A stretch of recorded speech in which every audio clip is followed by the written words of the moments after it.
नमस्कार साथियों, एक बार आप सभी का फिर से बहुत बहुत स्वागत है आप सभी का आपके अपने YouTube चैनल डी गुरुजी पर। तो भैया जैसा कि आप सभी को पता है कि आज के इस वीडियो में हम लोग यहाँ पर बात करने वाले हैं यूपी बीएड के काउंसलिंग को लेकर के। बिहार का ऑलरेडी चल रहा है, इसके बारे में मैंने आपको सारी अपडेट दे दी है। आज मैं यहाँ पर यूपी बीएड के जो है काउंसलिंग की अपडेट लेकर आया हूँ। 16 जून को जो है यूपी बीएड का रिजल्ट आ गया था। जिसने नहीं निकाला रिजल्ट जाकर के निकाल लीजिएगा। और कट ऑफ के बारे में बहुत लोग पूछ रहे थे। भाई सिंपल सी बात है, अगर आपका रैंक 10,000 के अंदर है, 12,000 के अंदर है तो आपको गवर्नमेंट या सेमी गवर्नमेंट कॉलेज मिल जाएगा। यूपी वालों की बात कर रहा हूँ, बिहार वाले अपने आपको ऐड मत करिएगा इसमें, क्योंकि बिहार का मैंने अलग से कट ऑफ बताया हुआ है। और अगर आपका रैंक इसके ऊपर आ रहा है तो आपको गवर्नमेंट के स्थान पे प्राइवेट कॉलेज जो है मिल सकते हैं। ठीक है, ये चीज़ दिमाग में रखिएगा।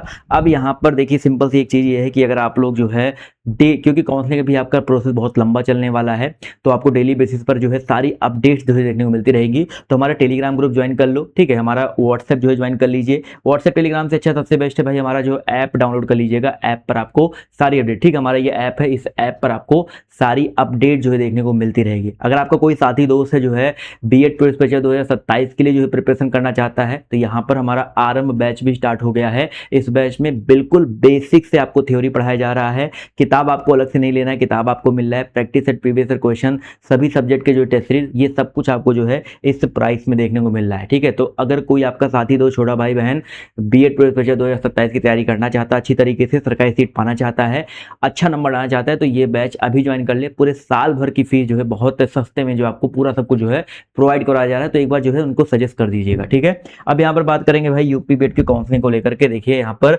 बीएड प्रोग्रेस काउंसलिंग की अगर हम बात करते हैं तो 1 जुलाई से, जी हाँ साथियों, आज जो है 24 से 25 जून आपका हो चुका है। ठीक है, 25 जून आपका हो चुका है और 1 जुलाई से जो है रजिस्ट्रेशन होगा और 2 जुलाई से जो है कॉलेज का विकल्प आपको चुनने का मौका मिलेगा। ठीक है, इसके अलावा यहाँ पर देख सकते हैं आप साफ साफ दिया गया है कि बीएड में प्रवेश की काउंसलिंग 1 जुलाई से शुरू होने जा रही है। इसके चलते प्रदेश के सभी विश्वविद्यालय को निर्देश दिया गया, यानी कि जो ग्रेजुएशन वाले छात्र हैं, जो जितने विश्वविद्यालय हैं, बहुत सारे ऐसे स्टूडेंट हो गए जिन्होंने प्री यानी कि अभी चल रहा होगा उनका, इस साल उन्होंने बीए का बीएससी का एग्जाम दिया होगा, उनका रिजल्ट नहीं आया होगा, तो ये आदेश दिया गया है कि 30 जून तक सबके परिणाम जारी कर दिए जाए, जिससे आपकी काउंसलिंग जो आपकी स्टार्ट हो सके। ठीक है, अब यहाँ पर देखिए बीएड की जो काउंसलिंग है ये 3 चरण में होने वाली काउंसलिंग का समय 15-15 दिन का होगा। इसके लिए प्रदेश के सभी विश्वविद्यालय से बीएड कॉलेज की सीटों का जो है ब्यौरा एकत्र कर लिया गया। ठीक है, बृहस्पतिवार को कुलपति व कुल सचिव संयुक्त रूप से कुल सचिवों को कुल काउंसलिंग से संबंधित दिशा निर्देश देंगे। ठीक है, अब यहाँ पर देखो एक बहुत इंपॉर्टेंट चीज ये है कि फॉर्म कितने भरे गए थे। फॉर्म इस बार भरे गए थे 4,44,000,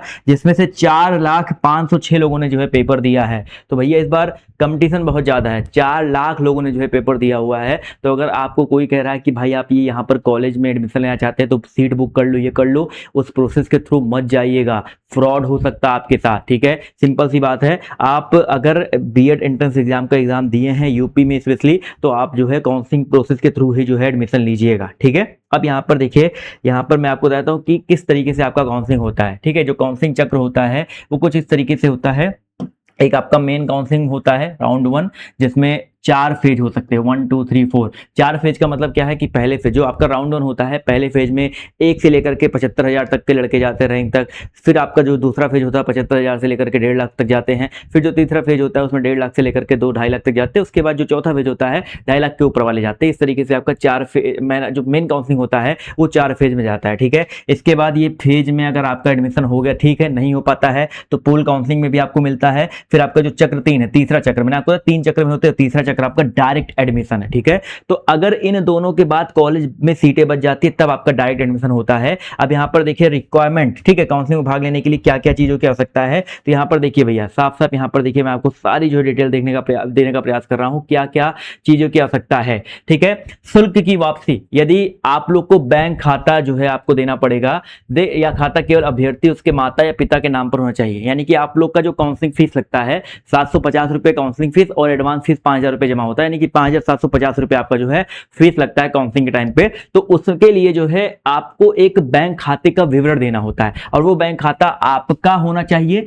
या तो आपके माता या पिता का होना चाहिए। ठीक है, बस, इसके अलावा किसी और का जो है नहीं चलेगा। इसके अलावा यदि अभ्यर्थी को सीट आवंटित नहीं होता है पहले काउंसलिंग में, तो उसकी जो फीस है, यानी कि जो फीस है वो वापस हो जाएगा अगर आपको कॉलेज नहीं मिलता है तो। ठीक है, अगर कॉलेज मिल जाता है तो भैया फीस वापस नहीं होगा।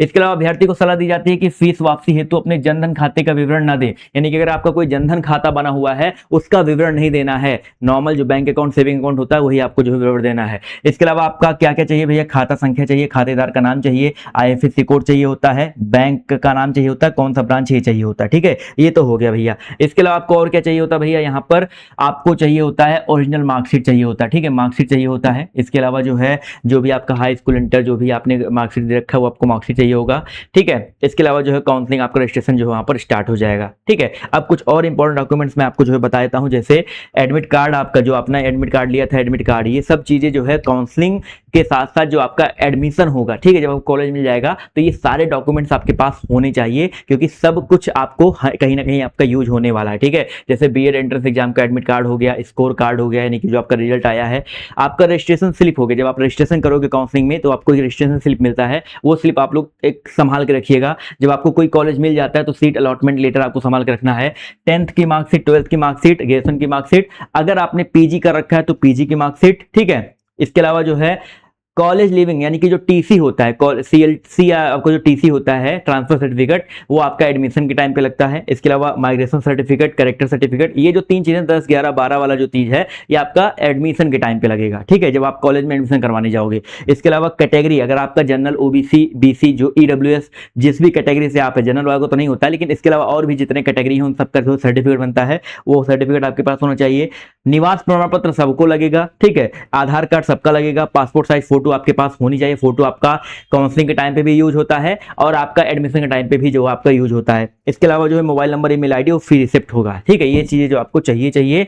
अगर आप आगे स्कॉलरशिप लेना चाहते हैं तो स्कॉलरशिप के लिए भी आपका आय प्रमाण पत्र होना चाहिए, वो चीज जो है दिमाग में रखिएगा, ठीक है। तो इतनी चीजें जो आप सभी को जो है दिमाग में रखनी है, ठीक है, ये चीजें आपके पास होनी ही होनी चाहिए। अब जो जितने भी स्टूडेंट्स हैं एकदम प्रिपेयर हो जाओ काउंसलिंग के लिए, और काउंसलिंग तो आप लोग करवाते रहोगे, एडमिशन तो लोगे, लेकिन साथ ही साथ एक और इंपॉर्टेंट चीज ये है कि भैया अपनी जो आगे की तैयारी है उसके लिए भी तैयार रहो, ठीक है। अब भाई बीएड करने जा रहे हो तो ऐसा है नहीं कि 2 साल तक आप बस बीएड ही करते रहोगे, साथ ही साथ और भी जो गवर्नमेंट एग्जाम की प्रिपरेशन होती है उसको भी करते रहो, जिससे आपकी जो तैयारी है चलती रहे। जैसे कोई फॉर्म आता है तो उसके लिए आप लोग बिल्कुल प्रिपेयर रहो। यूपी वाले स्पेशली जो छात्र हैं, यूपी पेट का फॉर्म आने वाला है, ठीक है, जुलाई में इसका जो है फॉर्म आवेदन शुरू हो जाएगा, तो उसकी पूरी क्लासेस यूट्यूब पर हमारी चल रही है, तो यूट्यूब पर आप लोग डेली बेसिस पर क्लास जरूर लिया करो, सब्सक्राइब करके रखो और क्लास मिस मत किया करो। प्रैक्टिस आपका चल रहा है, जैसे ही आपका फॉर्म आ जाता है थ्योरी क्लासेस भी उसकी स्टार्ट हो जाएंगी, ठीक है। इसके अलावा साथियों, अगर बीएड में कोई छात्र 2026 में एंट्रेंस एग्जाम नहीं दिया था